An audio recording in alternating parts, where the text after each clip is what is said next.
ইনশাআল্লাহ এই দোয়ার উপর যারা আমল করবে আল্লাহ পাক তাকে প্রশস্ত সদর দিবেন, জ্ঞান দিবেন, সাহস দিবেন। ডক্টর জাকির নায়েক এই দোয়াটার উপর খুব বেশি আমল করেন।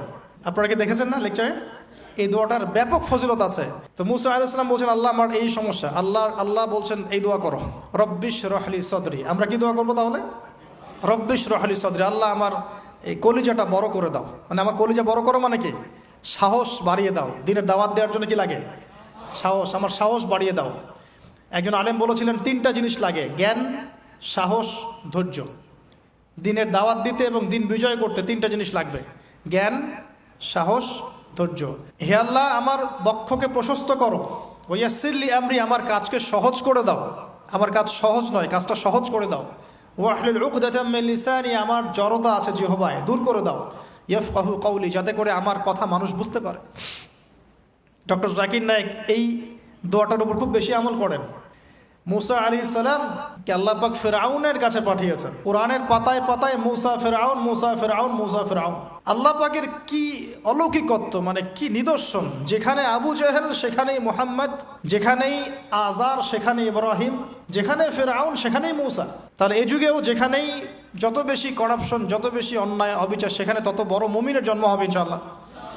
তো আল্লাহর পক্ষ থেকে নবুয়ত পাওয়ার পরে তিনি দোয়া করছেন, আল্লাহ আমার এত সাহস নাই, আমার এত সাহস নাই, শক্তি নাই, আল্লাহ আমি দুর্বল।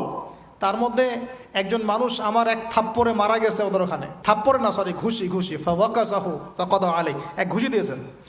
এই যে এক ঘুষি দিয়ে মানুষ মেরেছেন মুসা আলাইহিস সালাম, মানে অ্যাক্সিডেন্টলি, ইচ্ছা করে না। এটা থেকেই ওই যে চাইনিজ মার্শাল আর্ট শুরু হয়েছে, এক ঘুষিতে মানুষ মারা যায়। বিশ্বাস করছেন না?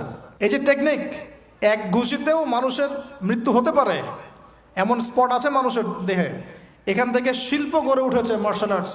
তো মুসা আলাইহিস সালাম বলছেন, আল্লাহ আমার এই সমস্যা, আল্লাহ বলছেন এই দোয়া করো, রব্বিশ রহলি সদরি। আমরা কি দোয়া করবো তাহলে? রব্বিশ রহলি সদরি, আল্লাহ আমার এই কলিজাটা বড় করে দাও। মানে আমার কলিজা বড় করো মানে কি? সাহস বাড়িয়ে দাও। দিনের দাওয়াত দেওয়ার জন্য কি লাগে? সাহস। আমার সাহস বাড়িয়ে দাও। একজন আলেম বলেছিলেন তিনটা জিনিস লাগে, জ্ঞান, সাহস, ধৈর্য। দিনের দাওয়াত দিতে এবং দিন বিজয় করতে তিনটা জিনিস লাগবে, জ্ঞান, সাহস, ধৈর্য। এবং সেই আলেম আপনাদের খুব পরিচিত একজন। হে আল্লাহ আমার বক্ষকে প্রশস্ত করো, ওয়াসসিরলি আমরি, আমার কাজকে সহজ করে দাও। আমার কাজ সহজ নয়, কাজটা সহজ করে দাও। ওয়াহলুল উকদাতাম মিন লিসানি, আমার জড়তা আছে জিহ্বায় দূর করে দাও। ইয়াফকাহু কওলি, যাতে করে আমার কথা মানুষ বুঝতে পারে। ডক্টর জাকির নায়েক এই দোয়াটার উপর খুব বেশি আমল করেন। আপনারা কি দেখেছেন না লেকচারে? এই দোয়াটার ব্যাপক ফজিলত আছে। ইনশাআল্লাহ এই দোয়ার উপর যারা আমল করবে আল্লাহ পাক তাকে প্রশস্ত সদর দিবেন, জ্ঞান দিবেন, সাহস দিবেন। ইনশাআল্লাহ দাওয়াতের ক্ষেত্রে সে মানে না জড়তামুক্ত কথা বলতে পারবে ইনশাআল্লাহ। এই কাজগুলো আমাদের করা উচিত। সবচেয়ে বড় কথা, তিনি ফেরাউনকে দাওয়াত দিয়েছেন। তাহলে বুঝলাম দাওয়াতের কাজ আস্তে আস্তে আস্তে আস্তে ওই পর্যায় পর্যন্ত যেতে হবে কি না? তাহলে এখনকার বিশ্বে কি ফেরাউন নাই? এখনকার বিশ্বে ফেরাউন নাই?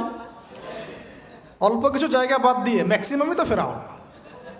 অল্প কিছু জায়গা বাদ দিয়ে ম্যাক্সিমামই ফেরাউন, হামান, কারুন, নমরুদ। আর এই কথাটা বলার সৎসাহস থাকা উচিত। কোন দৃষ্টিকোণ থেকে বলা হচ্ছে? বিকজ আল্লাহ পাকের আইন আপনি মানছেন না, আল্লাহ পাকের কোরআন আপনি মানছেন না, নবীর সুন্নত মানছেন না।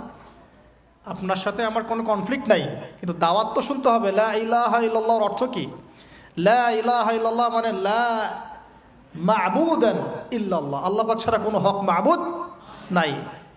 লা হুকমা ইল্লা লিল্লাহ, আল্লাহ পাকের হুকুম এটা ছাড়া লিগ্যাল কোনো হুকুম নাই, ইললিগ্যাল, বাকিটা ইললিগ্যাল।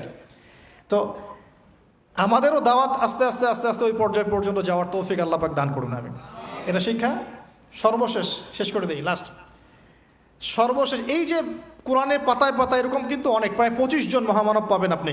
আমি অল্প কয়েকজনের কথা বলতে পেরেছি। এই কথাগুলো কাকে বলা হচ্ছে, এই শিক্ষাগুলো কাকে দেয়া হচ্ছে, এই মেসেজগুলো আল্লাহ পাক কাকে দিচ্ছেন, কাদেরকে দিচ্ছেন? উত্তর, নবী সাল্লাল্লাহু আলাইহি ওয়াসাল্লামকে, তার সাহাবীদেরকে, তার পুরো উম্মাহকে। তাই তো? এখন আমাদের নবী সাল্লাল্লাহু আলাইহি ওয়াসাল্লাম কি এই বিষয়গুলোর উপর আমল করেছেন কি করেন নাই? দেখেন, 23 বছরের জীবন, প্রথম 3 বছর গোপনে গোপনে দাওয়াত দিয়েছেন। এই 3 বছর আবু বকর, ওসমান, আব্দুর রহমান বিন আউফ, সাইদ ইবনে হারেসা, বেলাল ইবনে রাবাহ, আব্দুল্লাহ বিন মাসউদ, তালহা বিন উবাইদুল্লাহ, এরকম সাহাবীরা তৈরি হয়েছেন। ওমর রাদিয়াল্লাহু আনহু সপ্তম অষ্টম নববী বছরের দিকে এসেছেন আর কি। যাই হোক, প্রথম 3 বছর তিনি গোপনে দাওয়াত দিয়েছেন। পরবর্তী বছরগুলোতে তিনি প্রকাশ্যে দাওয়াত দেওয়া শুরু করেছেন। যখনই প্রকাশ্যে দাওয়াত দিয়েছেন, সমাজের মানুষ তাকে নির্মমভাবে অত্যাচার করেছে। তাকে সারা জীবনে 15টা গালি খেতে হয়েছে, তাকে 16 বার হত্যা করার চেষ্টা করা হয়েছে। এক পর্যায়ে সাহাবীদেরকে নির্যাতন সহ্য করতে করতে আবিসিনিয়ায়, হাবাসায় হিজরত করতে হয়েছে।